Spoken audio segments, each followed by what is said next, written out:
IPKF सैन्य अभियानों को 29 जुलाई 1987 के भारत श्रीलंका समझौते से अलग करके नहीं देखा जा सकता है, जो कि भारत के दृष्टिकोण से स्वाभाविक रूप से त्रुटिपूर्ण है।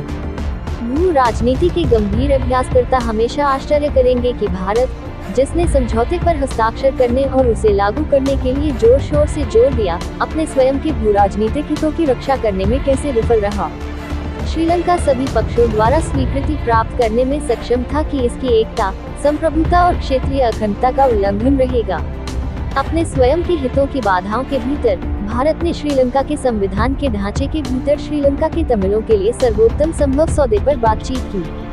हालांकि भारत अपने हितों की रक्षा करने में विफल रहा।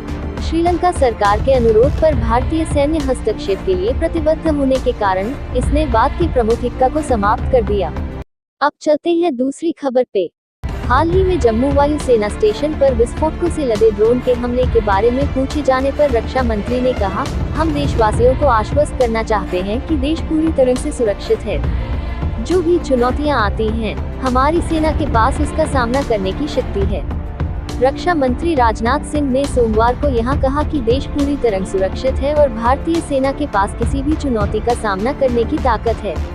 विस्फोटकों से लदे ड्रोन द्वारा जम्मू वायु सेना स्टेशन पर हाल ही में हुए हमले के बारे में पूछे जाने पर रक्षा मंत्री ने कहा, हम देशवासियों को आश्वस्त करना चाहते हैं कि देश पूरी तरह से सुरक्षित है। जो भी चुनौतियां आती हैं, हमारी सेना के पास उसका सामना करने की ताकत है।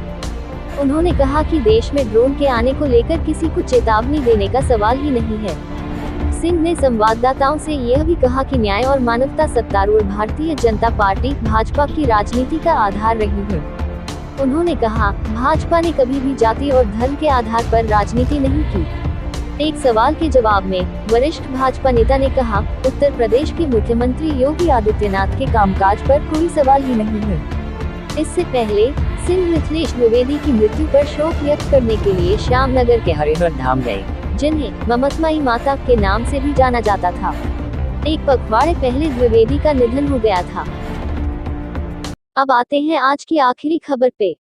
इस वर्ष के अंत में एक सुरक्षित, लचीला, जीवंत और विश्वसनीय साइबर स्पेस के लिए सरकार जल्द ही एक नई साइबर सुरक्षा रणनीति जारी करने जा रही है। इसकी घोषणा करते हुए lieutenant general doctor Rajesh Pant, राष्ट्रीय साइबर सुरक्षा समन्वयक, प्रधानमंत्री कार्यालय, भारत सरकार ने कहा, रणनीति समग्र रूप से भारत में साइबर स्पेस के पूरे पारिस्थितिकी तंत्र को कवर करेगी।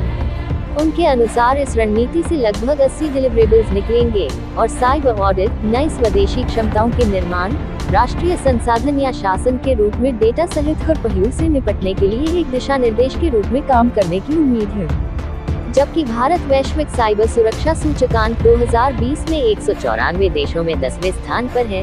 यह दुनिया का पहला देश है जिसने दूरसंचार उपकरणों के लिए ब्लैकलिस्ट के बजाय एक सफेद सूची बनाई है। साइबर सुरक्षा एक वैश्विक आम बात है और कोई भी देश इसे अकेले हल नहीं कर सकता है। World public affairs forum of India PA5 द्वारा आयोजित